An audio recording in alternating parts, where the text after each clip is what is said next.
Corona virus के इस दौर में जहां पूरी दुनिया इस बीमारी से जूझ रही है, भारत में भी इसका कहर जारी है। लगातार मामलों की संख्या बढ़ती हुई नजर आ रही है। पूरी दुनिया में हम कुछ देशों को देख रहे हैं जो अपनी स्वास्थ्य व्यवस्था को दुरुस्त करने के लिए ऐसे समय में कदम उठा रहे हैं, लेकिन हर जगह की जो आवाम है, जो जनता है, वो अपनी सरकारों से उम्मीद कर रही है कि ऐसे समय पे वो जो स्वास्थ्य व्यवस्था है उसको दुरुस्त करने के लिए कदम उठाए, लोगों की परवाह करे और कम से कम इस वक्त में बहुत ही ईमानदारी से काम करे। ऐसे समय में द वायर के लिए रोहिणी सिंह ने एक रिपोर्ट की है जो सरकार के कई दावों की पोल खोलती है और जो कई अपेक्षाएं हैं, जो कई उम्मीदें हैं, वो टूटती हुई नजर आती हैं। ये रिपोर्ट बताती है कि कैसे अहमदाबाद में एक विवादित वेंटिलेटर बनाने वाली जो कंपनी है उसके प्रमोटर्स भाजपा नेताओं के करीबी हैं। गुजरात सरकार ने जिस कंपनी के लिए 10 दिनों में कोविड-19 मरीजों के लिए वेंटिलेटर्स बनाने का दावा किया था और जो डॉक्टर्स हैं उन्होंने उस मशीनों के लिए, उस वेंटिलेटर्स के लिए मानकों पर खड़े ना उतरने की बात कही थी, उस कंपनी के जो प्रमोटर्स हैं वो उसी उद्योगपति परिवार से जुड़े हैं जिन्होंने साल 2015 में प्रधानमंत्री नरेंद्र मोदी को उनका नाम लिखा हुआ एक जो महंगा सूट तोहफे में दिया था।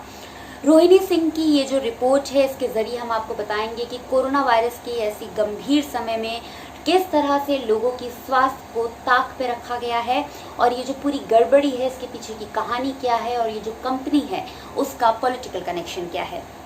सबसे बड़ी बात आपको ये बता दें कि कोरोना वायरस से निपटने के लिए मोदी सरकार ने राजकोट की जिस फर्म से 5000 वेंटिलेटर खरीदने का ऑर्डर दिया है, उस फर्म ने जो सांस से संबंधी वाली मशीनें थी जो सप्लाई की थी, उसे अहमदाबाद के जो सबसे बड़े कोविड-19 अस्पताल है उसके डॉक्टर्स ने ही मानकों के अनुकूल नहीं बताया, यानी कि अप टू द मार्क उन मशीनों को नहीं बताया था।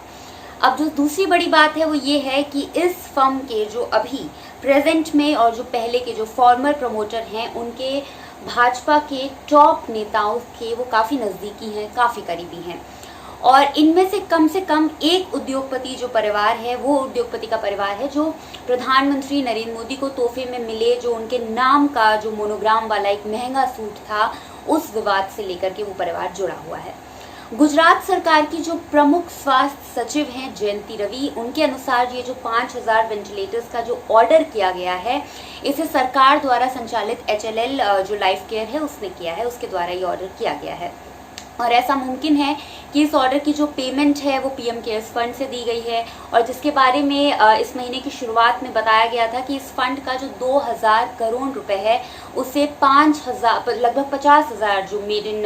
इंडिया वेंटिलेटर्स हैं उनको खरीदने के लिए अलग से रखा जाएगा। तो ये जो 50,000 मेड इन इंडिया वेंटिलेटर्स खरीदने की बात हुई थी, लेकिन बीते कुछ हफ्तों से अहमदाबाद के ये जो सिविल हॉस्पिटल है यहाँ पे 100 made in India ventilators supply करने को लेकर ये जो ज्योति CNC ऑटोमेशन लिमिटेड है ये कंपनी चर्चा में बनी हुई है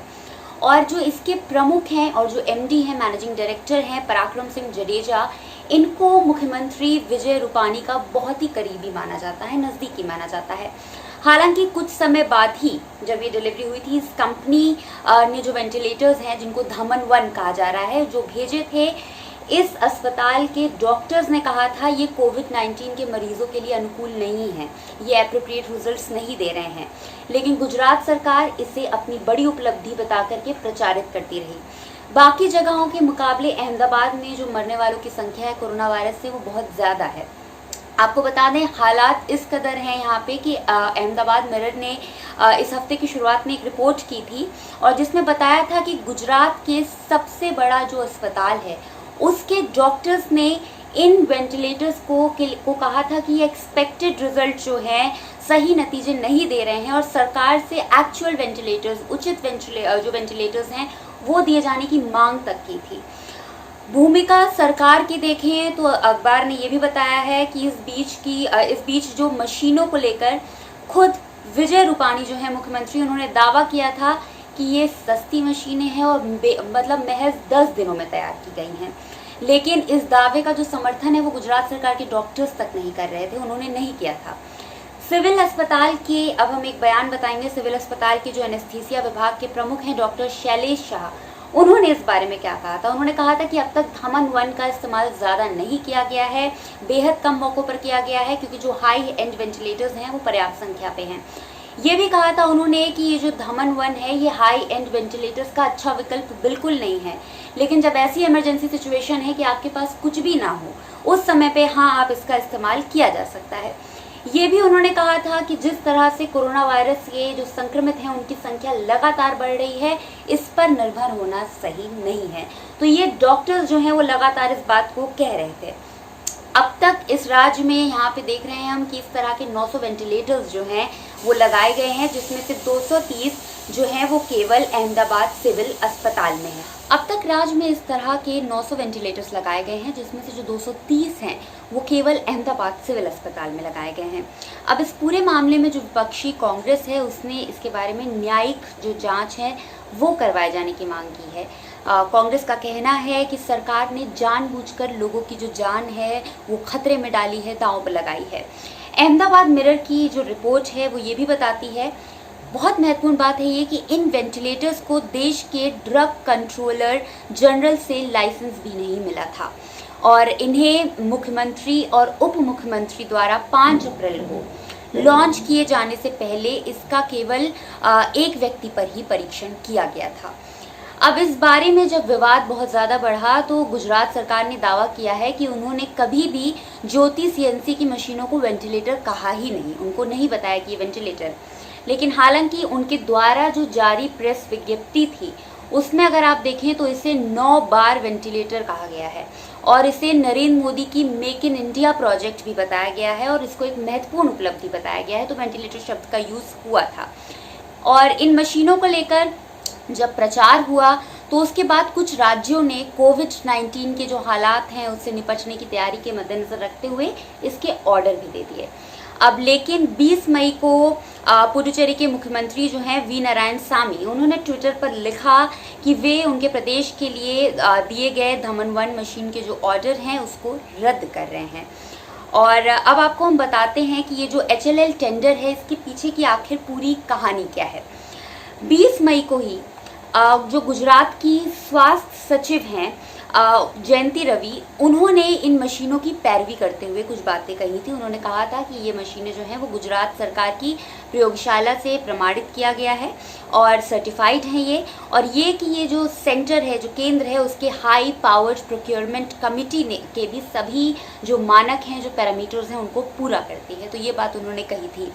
ये भी बताया था उन्होंने कि केंद्र सरकार की जो एंटरप्राइज है, जो HLL लाइफ केयर है, उसने ज्योति सीएनसी के को 5000 ये जो मशीनें हैं उनका ऑर्डर दिया है।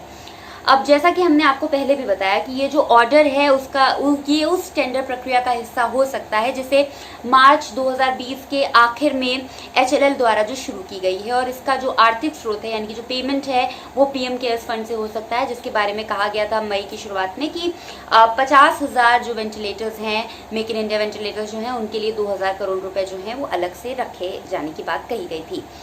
द वायर जो है वो इस फंड से संबंधित किसी भी व्यक्ति से संपर्क करने में अभी असफल रहा है। प्रधानमंत्री कार्यालय से भी इस बारे में सवाल करने का कोई भी नतीजा जो है, उन प्रयासों का कोई भी नतीजा नहीं निकला है। लेकिन कहानी की जो अगली महत्वपूर्ण कड़ी है वो इस कंपनी का राजनीतिक कनेक्शन है, पॉलिटिकल कनेक्शन है। आपको बताते हैं कि सवाल सबसे महत्वपूर्ण इस पूरी कहानी में ये है कि बार बार डॉक्टरों का इस ज्योति सीएनसी की इन मशीनों के बारे में नेगेटिव रिस्पांस दिया गया, नकारात्मक जो प्रतिक्रिया है, उसके बावजूद भी आखिर क्यों गुजरात सरकार इन विवादित मशीनों के साथ खड़ी हुई है। इसका जवाब ये है कि इस कंपनी के जो वर्तमान यानी कि प्रेजेंट और जो पूर्व प्रमोटर हैं, उनका मुख्यमंत्री विजय रूपानी और प्रधानमंत्री नरेंद्र मोदी से उनकी नज़दीकियां, और जिसका जो प्रमाण है ये पब्लिकली सार्वजनिक रूप से उपलब्ध है। मीडिया रिपोर्ट्स के मुताबिक रूपानी द्वारा इस मशीन की काफ़ी तारीफ की गई थी। बताया गया था कि कैसे राजकोट के जो एक उद्योगपति हैं उन्होंने महज 10 दिनों में सफलतापूर्वक वेंटिलेटर बना दिए हैं। और वही अहमदाबाद मिरर के अनुसार कंपनी के जो प्रमुख हैं और जो MD हैं, जो पराक्रम सिंह जडेजा हैं, उन्होंने बताया था कि गुजरात के मुख्यमंत्री उन्हें फ़ोन करके इसके लिए प्रोत्साहित करते थे लगातार। ज्योति सीएनसी कंपनी से जुड़े उद्योगपतियों के जो उद्योगपति परिवार जो हैं उनमें से एक विरानी परिवार है। जिसने साल 2015 में प्रधानमंत्री नरेंद्र मोदी को उन्हीं का नाम छपा हुआ एक महंगा सूट जो है तोहफे पे दिया था, जो विवाद पूरा हुआ था। ये उपहार देने वाले जो व्यवसायी हैं, जिनका नाम है रमेश कुमार भीखाभाई विरानी, ये सूरत के विरानी परिवार का ही हिस्सा हैं और इस परिवार का कई सालों से ज्योति सीएनसी में एक बहुत बड़ी महत्वपूर्ण वित्तीय हिस्सेदारी है। इनकी एक फाइनेंशियल हिस्सेदारी इसमें है। कंपनी की 2003-4 की जो फाइलिंग है उसके अनुसार अगर आप देखें तो ये जो भीखाभाई विरानी के दोनों बेटे हैं, यानी कि अनिल और किशोर, वो भी इस कंपनी के बड़े शेयर होल्डर हैं। अब विरानी परिवार की एक और बात कि वो देश के एक बड़े हीरा व्यवसाय समूह का मालिक भी है, जो विदेशों में भी कारोबार करता है। द वायर द्वारा जब संपर्क किया गया, उस पर ज्योति सीएनसी के जो सीएमडी हैं जडेजा, उन्होंने पहले बताया कि जो उनकी फर्म है